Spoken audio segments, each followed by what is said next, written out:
Meus amigos, estou aqui com muita satisfação, em nome do podcast Café Cronato, para trazer esse nosso querido amigo psicólogo Marcelo Alves dos Santos, que muito gentilmente, após a live da última quarta-feira, ele resolveu responder o chat das perguntas. Então, 5 amigos fizeram as perguntas e ele passa a responder.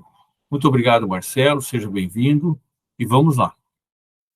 Bom, a ideia hoje é estar respondendo as perguntas que chegaram via chat que não foram respondidas durante a live. Então, a primeira pergunta que chegou foi do Luiz Carlos Soares, como é que a gente pode antecipar a questão do comportamento suicida, tá? Soares, é o seguinte, primeira coisa com relação ao comportamento suicida, a gente não pode desprezar nenhuma manifestação da pessoa relacionada à possibilidade dela cometer suicídio. Então essa pessoa, ela vai falar para você assim, que tem pensado que a vida não está valendo a pena, que qualquer hora eu coloco um final em tudo isso. Nós não podemos desconsiderar nenhuma verbalização ou ter aquele comportamento que é muito comum de acreditar que a pessoa está simplesmente querendo chamar atenção. Infelizmente, uma série de problemas mentais, uma série de desordens psíquicas, normalmente são consideradas como se a pessoa estivesse querendo chamar atenção. E, na verdade, eu não coloco a coisa como a pessoa querendo chamar atenção. Eu coloco como um pedido de socorro, um pedido de ajuda. E esses pedidos de ajuda não podem ser desconsiderados. Então, veja, qualquer um que manifesta verbalmente o desejo de colocar fim à sua vida, ou diz que já passou pela sua cabeça isso, que ela já pensou nessa possibilidade. Aí, a primeira coisa que você tem que investigar é o seguinte, muitos de nós têm dificuldade de entrar no assunto, porque as pessoas pensam, no senso comum, que falar a respeito disso pode aumentar o risco da pessoa cometer suicídio. É o contrário. É totalmente o contrário. O que acontece é que você tem que investigar até que ponto isso está sendo profundo, está sendo, como é que eu posso dizer assim, está acontecendo com certa frequência na vida da pessoa, o quanto ela pensa nisso. Então, quando alguém fala para você assim, já pensei em tirar minha vida, a primeira coisa que você tem que perguntar é o seguinte, quantas vezes isso já aconteceu? Você já planejou isso? Você já tentou contra a sua vida alguma outra vez?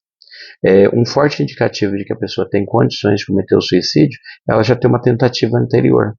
Se ela já é reincidente nessa prática de atentar contra a sua própria vida, o risco aumenta significativamente. Então, o que a gente tem que fazer? Veja bem, se você é um profissional, você vai saber lidar com isso. Se você não é um profissional, deve encaminhar essa pessoa para um atendimento. Se a pessoa diz, eu estou pensando nisso agora, eu já tive tentativas anteriores, minha família sabe disso, tal, você deve entrar em contato com alguém da família dessa pessoa e colocar essa pessoa sob supervisão.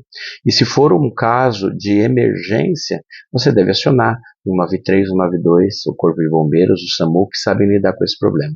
Mas, basicamente, antecipar o problema, antecipar a possibilidade de suicídio, trabalhar preventivamente, está sempre relacionado a valorizar as verbalizações da pessoa, valorizar aquilo que ela está expressando, aquilo que ela coloca para fora. Nunca, de forma nenhuma, quando alguém manifesta um pensamento suicida ou manifesta que já teve uma iniciativa quanto a atentar contra a própria vida, a pessoa fala assim, esquece isso é bobagem, a vida é maravilhosa, não pensa nisso não. Negar isso de imediato vai minimizar a preocupação, vai demonstrar para a pessoa que você não está dando valor para aquilo que ela está manifestando, que você está minimizando o problema dela. Tá? Espero ter respondido qualquer coisa, Soares, tem meu contato, vamos no bate-papo aqui, no direct aqui no WhatsApp, tá bom? Obrigado pela pergunta. Olha só, a pergunta do Marco Longo, né? Que falou que a mãe ficava inconsciente, quando voltava não lembrava o que acontecia.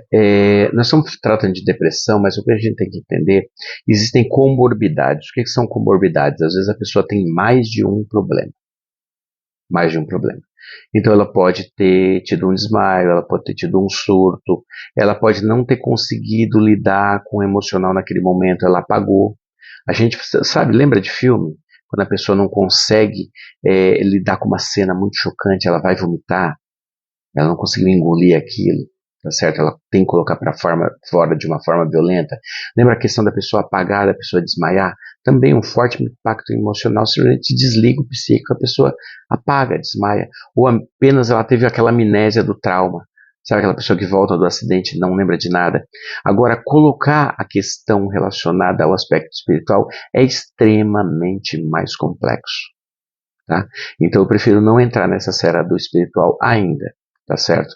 No nosso canal particular, a gente pode abrir um pouco mais a coisa e falar de outras questões com uma leveza maior, que não deve ser trazido para o lado da ciência, que não deve ser trazido para o lado da religião, que não deve ser trazido simplesmente para uma ou outra visão específica apenas. Não estou fugindo da pergunta, mas eu não quero ser polêmico aqui. A ideia não é trazer a polêmica, mas sim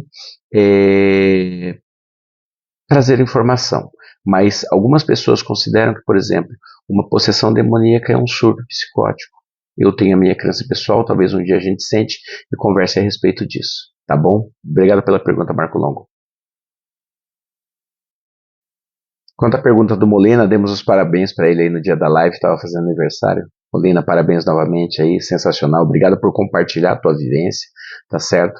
O Molina falou que a psiquiatra está diminuindo a medicação dele. O Molina deve ter passado por uma depressão, deve ter iniciado a medicação e agora o que está acontecendo é que a psiquiatra está fazendo o desmame. Está reduzindo paulatinamente a medicação para ele se adaptando, lidando com isso e vai retirar a medicação dele assim que for possível.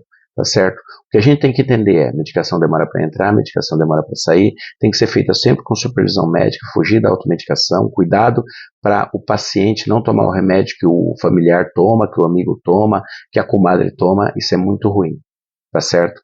E entender que na depressão maior, na depressão profunda, é necessário sempre o concurso do médico, do psiquiatra, do psicólogo, do psicoterapeuta. Todos têm que estar trabalhando unidos para, junto com os familiares, estar conseguindo ajudar a pessoa que tem passado por uma depressão profunda, uma depressão maior.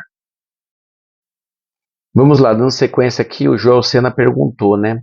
Como convencer uma pessoa em depressão a procurar ajuda? Olha, tratar do paciente depressivo, tratar daquele colega de trabalho, tratar daquele familiar nosso que está com depressão é bastante delicado. Exige acima de tudo, exige carinho, exige afeto, exige compreensão e, acima de tudo, muita paciência.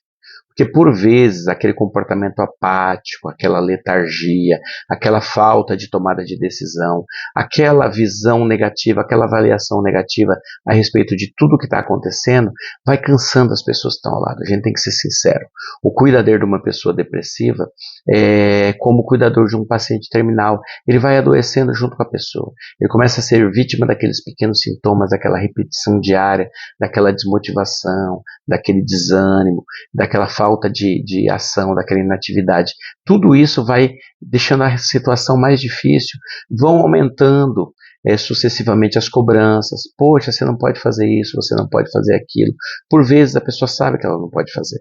Então, o que a gente tem que fazer? Ter paciência e conversando e esperar os pequenos momentos de melhora quando a pessoa manifesta assim, puxa, eu queria fazer alguma coisa, eu queria tomar uma iniciativa, eu quero melhorar, e falar, poxa, vamos procurar ajuda.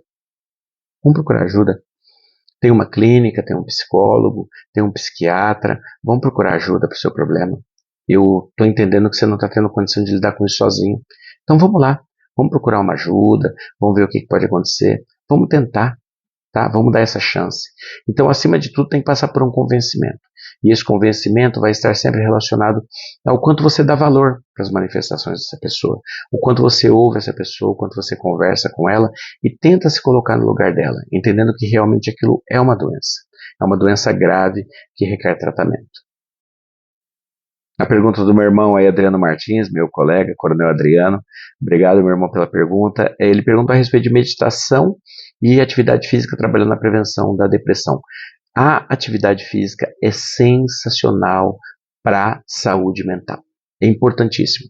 Não só para depressão, como Alzheimer, como o mal de Parkinson, uma série de doenças, elas são atenuadas e a qualidade de vida é prolongada se a pessoa tem uma atividade física, uma prática física. Temos que lembrar o seguinte, A nossa mente, ela tem um órgão relacionado a ela. E o órgão relacionado a ela é o cérebro. O cérebro vai melhorar se você respirar melhor. O cérebro vai melhorar se você se alimentar melhor. O cérebro vai melhorar se você fizer atividade física, melhorar a sua circulação sanguínea, melhorar o seu coração. Uma série de neurotransmissores, uma série de hormônios vão estar circulando na sua corrente sanguínea, vão evitar que você se sinta mal, vão evitar que um problema chegue e que um problema se instale em você.